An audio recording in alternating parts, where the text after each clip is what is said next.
I actually argue that what matters most is executional skills. I mean, I can't even imagine buying a stock that doesn't pay a dividend. Why would you do that?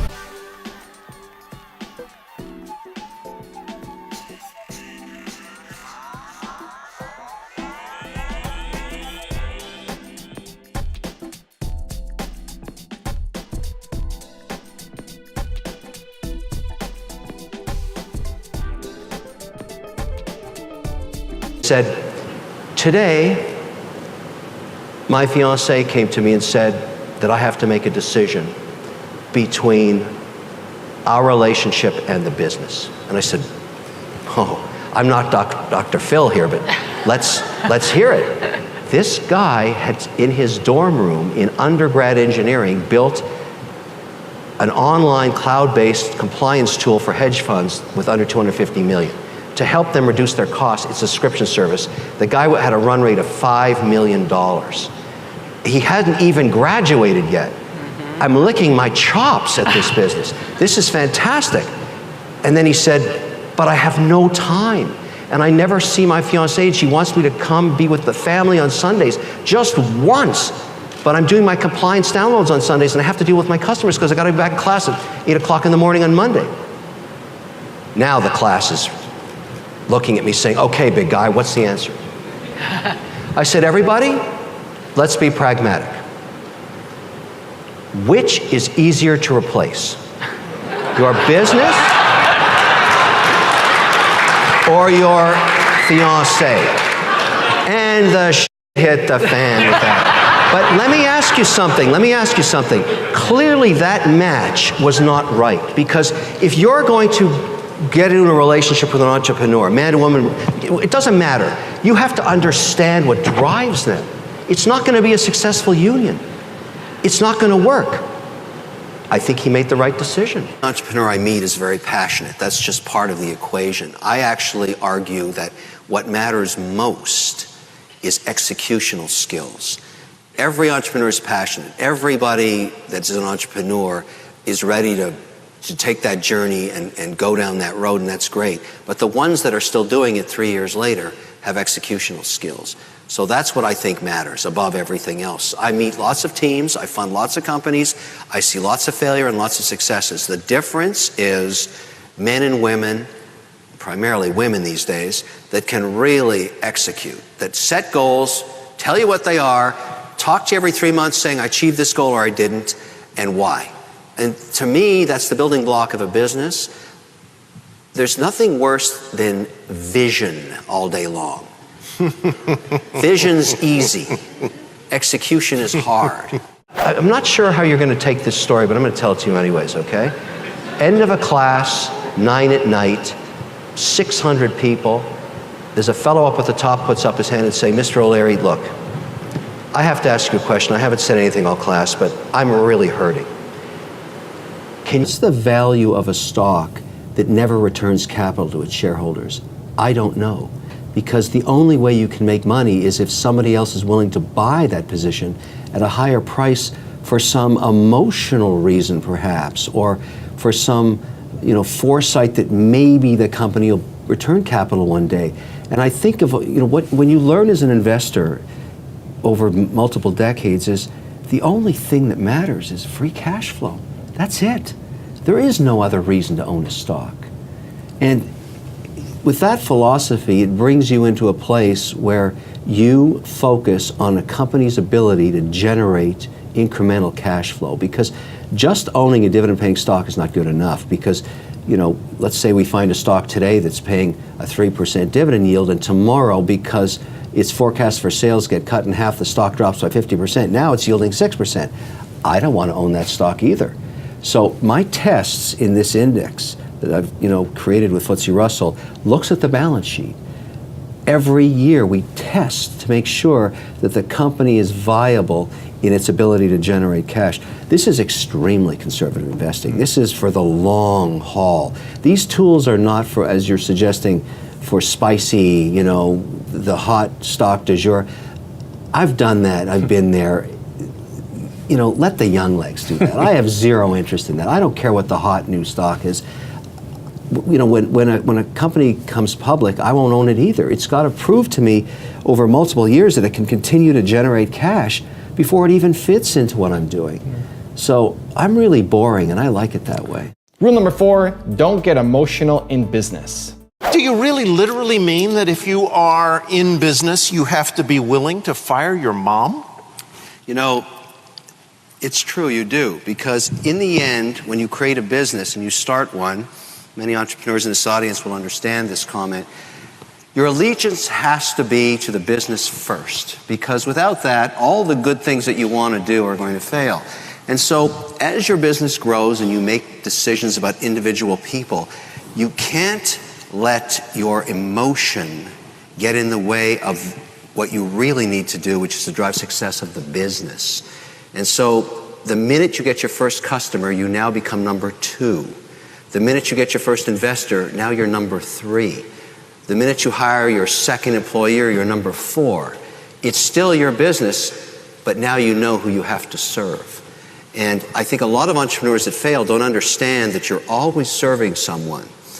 A shareholder, a customer, the business. And if you lose sight of that by letting your emotions get in the way, and this often happens, certainly happened to me in early days, many people hire their friends. They start a company with their friend or with their brother. Good way to end a friendship. Or it's a family business. And very often, nepotism is what kills the golden goose. Because very often the better manager is not your sister, brother, uncle, cousin, whatever. And I live through this all the time in the companies that I'm an investor in. I have 32 portfolio companies now. I watch this happen every day. And I don't let emotion get in the way of the true pursuit of what matters, the success of the business. Are salespeople born or are they made? Well, everybody's born. But the way I look at it is great salespeople are able to live with very strict metrics. So when I hire all my salespeople, and what I try and look for in them is, can they get up in the morning and say, I want to go to bed at night richer than I woke up? That's the hallmark of a great salesman, because they're paid on commissions. That's how it works. You know, sales is tough, and only 2/3 of your sales force are going to work out long term. Most of my firings occur in the sales area because it's clear to me it's not working. It's a combination of relationships, a little art, a little science, and in an organization, the people I respect the most are not the CFOs, it's the salespeople. That's where I have a kindred spirit. I'm guessing it came from your mother, but what would you say was the best piece of financial advice or business advice you ever got in your long, lengthy career? When I was 7 and my brother was 5, she would take us to the bank with her, you know, because that's where you would buy bonds back in those days. You could actually buy the certificate with the coupons every 6 months. You'd clip them off. She'd say to us, boys, never spend the principal, only the interest. I had no idea what she was talking about. That's all I do today. In my world, you never touch your principal. You adjust your spending habits, your gifts to charities, your use of capital based on how much you can generate from your portfolio. I view my portfolio and my trust and my positions as a chicken on a spit dripping cash. Everything has to generate yield, whether it's a fixed income position or an equity. It has to, the only reason it can be in my world is it's generating capital back to me. I take that, I disperse it. The family lives off that, the charities I've committed to. So I'm always looking for a company that can help me with my problem of generating more yield. Everything that, I mean, I can't even imagine buying a stock that doesn't pay a dividend. Why would you do that? What would be the reason you would do that? I don't get it. So to me, that means about 28% of the market, to me, is just speculation. A stock that doesn't pay a dividend is a speculation. It's not an investment. I listen to my gut. It's not scientific. I've learned over time, and I think every entrepreneur should trust their feelings, because I've learned every time I don't listen to my gut, I lose money. Every time I say to myself, no, you're wrong about that, I second guess myself, I lose money. You have to listen. Successful entrepreneurs have a spider sense. I really believe that. They know what's right. They know what's wrong. They have to listen to themselves. And it doesn't always work out, but the minute you second guess yourself, you're screwed. You really are. You're no longer a leader. People that follow you into dark places have to trust you, and you have to trust yourself. The key to success as an entrepreneur is not to understand your strengths, it's to understand your weaknesses. Now, here's what I knew I was weak at. logistics, manufacturing and shipping logistics bores the crap out of me. I'm just not interested in it. When Walmart came on board and said, look, we're going to change this whole industry and we're going to make you our guys in education software, we had the challenge of moving 80 million units. I can't do that. That's not my skill set. Michael Perrick, on the other hand, is myopically focused at that kind of thing. And I knew that. He was one of our shareholders. I went and approached him and said, listen, why don't you leave your PE firm, okay? I'll give up the title of CEO. You're going to be the CEO. Your number one role is going to be logistics. Because if we're not successful at this, we're going to fail. This is the only thing that matters, is shipping these units all around the world. He looked at me and said, what's in it for me? I said, you know what? I own a ton of stock, lots and lots of it. I'll make a deal with you. I'll make us equal partners. And this is how, and I'll tell you, in the book, in writing it, I looked at every transaction where I've made money, not just learning companies, Storage Now, the O'Leary funds, deals before that. All the deals where I made money were partnerships. All the ones where I had catastrophic failures are things I tried to do myself. So I've learned now that it's much better to partner with somebody who actually fills in the holes. What areas of the world do you like right now where you're investing? You know, I look at it very simplistically. I say, where's the GDP growth? Because that's the rising tide for any operation. A telco, a toll road, a consumer goods company. You'd rather own that in a country that has GDP growth north of 3%. So right now, you know, I used to be 70% invested in Canada. I'm down to less than 25% here because we're not growing. We're not growing in the US. I like Brazil, India, China, Asia, Cambodia, Thailand. They got it cooking over there. They're growing. So I'd rather own the Brazilian telco than any Canadian telco. I mean, you look at the worst returns in telco are in Canada. You can buy a Brazilian telco that's been a phenomenal investment for the last 5 years.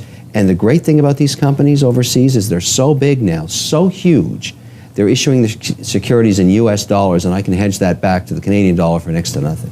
People say, well, you have to be a really nice guy to make money. That's not true. Many assholes make lots of money. Money goes to the path of least resistance. It doesn't care about your personality. It's looking for an opportunity to grow and expand with the least risk, with the least resistance to success. So I've learned that. I work with many people that I would never be friends with, but I make money with them, and I respect them for that. Many, many, many people. I can certainly keep the emotion out of that decision. There's some rules in investing that can really save your hiney when things get volatile, and that's pretty often these days. Never put more than 5% into any one stock or bond. Number two, never put any more than 20% of your portfolio in any one sector. When I say sector, I mean energy, for example. You want diversification. This is what really matters in investing. Number three, never buy a stock or bond that doesn't pay a cash dividend, ever. Number four, keep half of it in stocks and half of it in bonds. They do different things for you. Bonds provide stability and income, and stocks give you growth. Together, they make up a wonderful portfolio. If you like Succeed with Knowledge, subscribe and give us a thumbs up. Also comment on what you like, you didn't like, and thanks a million. Cheers.